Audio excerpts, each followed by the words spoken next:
Hi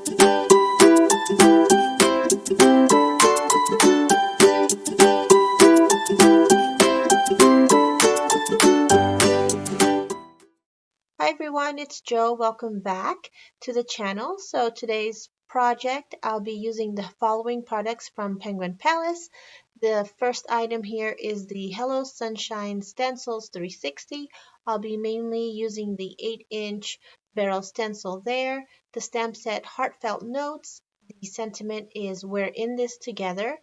And another stamp set, Fun Night Out. I'll be using the two images in the bottom, and then not shown on the video, but I'll be using the Dots Meet Dashes large rectangles die.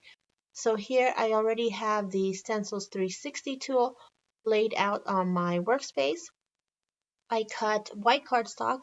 It measures 8 by 8 inches, and then I adhered it to my workspace with some washi tape. And here I have to move the washi tape because it did get in the way of the stencil pattern. So I am using the 8-inch ring guide, and I'm attaching the 8-inch stencil to the actual ring guide to help me maneuver it on the Stencils 360. So here I'm just laying it in the center, and here I just have some washi tape, and I'm pretty much covering up the seam between the stencil and the ring guide because I do not want any of the ink that I blend onto the stencil pattern to seep through or um, apply through that little crack. So here I'm just being more careful and applying, sealing up that gap, if any, between the stencil and the ring guide. So first I take the red ink there, and that's Fired Brick, so just stress oxide ink. And this particular stencil, the recommended guide is the square symbol on your Stencils 360. So that's what I'm doing. I'm going to be using three colors on this pattern that I'm working with. So the first symbol I'm using is the solid square. So I'm just applying the ink and turning my stencil on the uh, solid square symbol. And that is at the 15-degree interval. So I did my video cut out, but I did do the green ink, and that's Mowed Lawn, and I applied that using turning the stencil on the square symbol, but the outline square. So instead of the solid, I did the outline, and then that's how I got that red and green pattern. And now I shifted it another 15 degrees, or I just basically eyeballed it and centered the stencil pattern between the red and the green.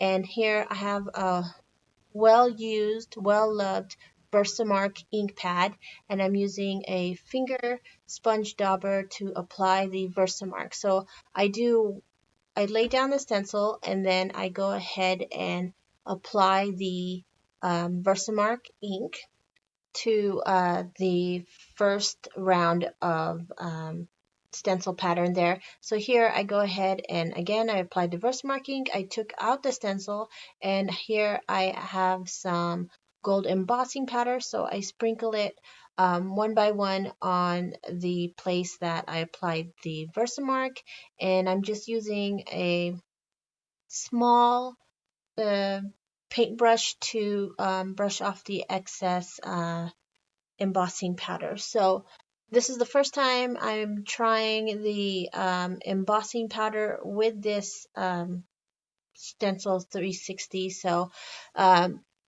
it was a learning process. So at first I did one pattern, and then I realized I could just go ahead and Versamark the whole stencil background, and then apply the embossing powder so I could heat it up all at once. So that's what I basically did, and that's what it looked like. You'll get a closer look later on in the video, but here's the stencil. We're in this together, and I'm just applying that or stamping that on a white piece of cardstock using VersaFine Black Onyx ink, and I just do a little inking there 2 times so I can get a nice solid crisp image. So now I'm gonna cut it out with this large circle die. I use a large circle die and then also a scallop circle die in my stash to create the finishing touches on this card. So that is what the sentiment looks like on that circle die cut.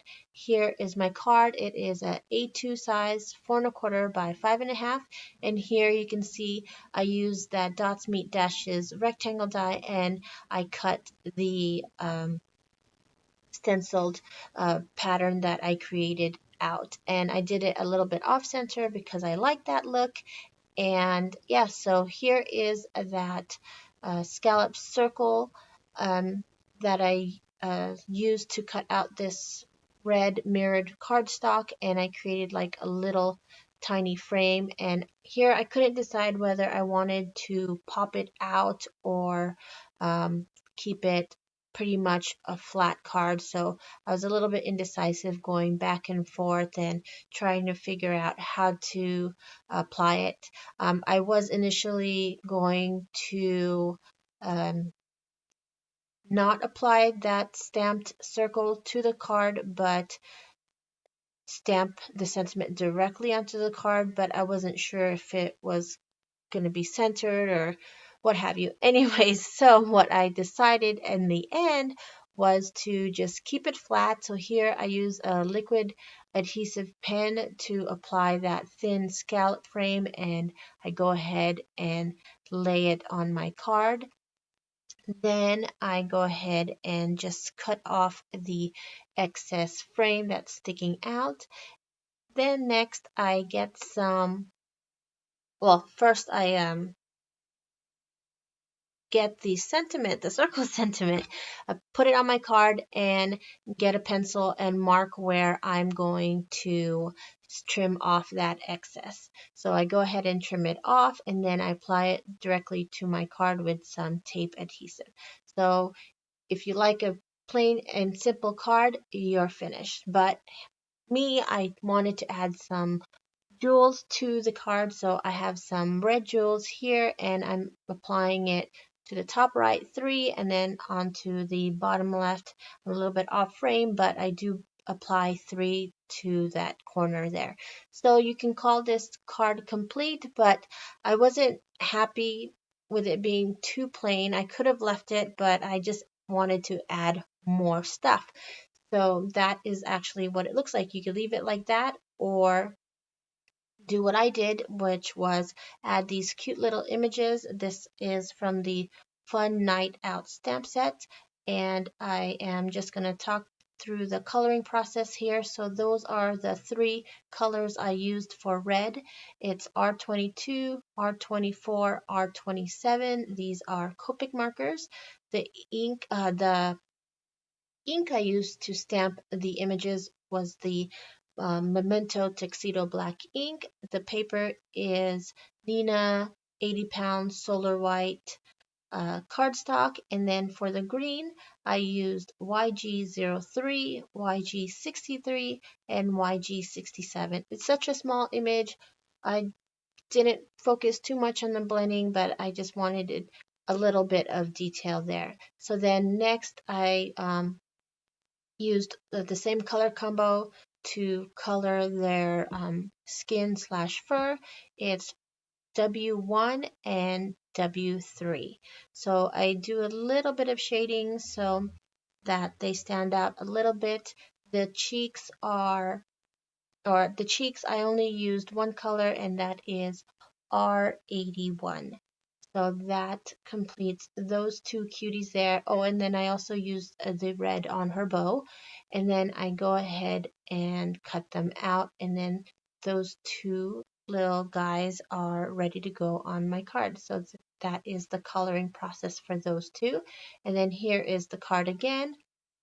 And then I was also deciding whether or not to pop them out, and I decide to add some foam adhesive tape to the back of those two images, and I put them on the bottom right of the card. And if you haven't figured it out yet, this I'm using holiday colors, red and green, and the center kind of looks like an ornament, so I got some green and white twine, and I go ahead and create two bows, tie two bows, and apply it to the top so it looks like an ornament. So that pretty much finally completes my card. I hope you guys enjoyed this start to finish process. And yeah, so there is the close-up of the gold embossing powder, and I really love how it looked. And it was pretty easy to apply that Versamark ink to that stencil using the Stencils 360 tool, and I love how it turned out again. I did keep the scraps for later use, so I'll see you soon. Bye.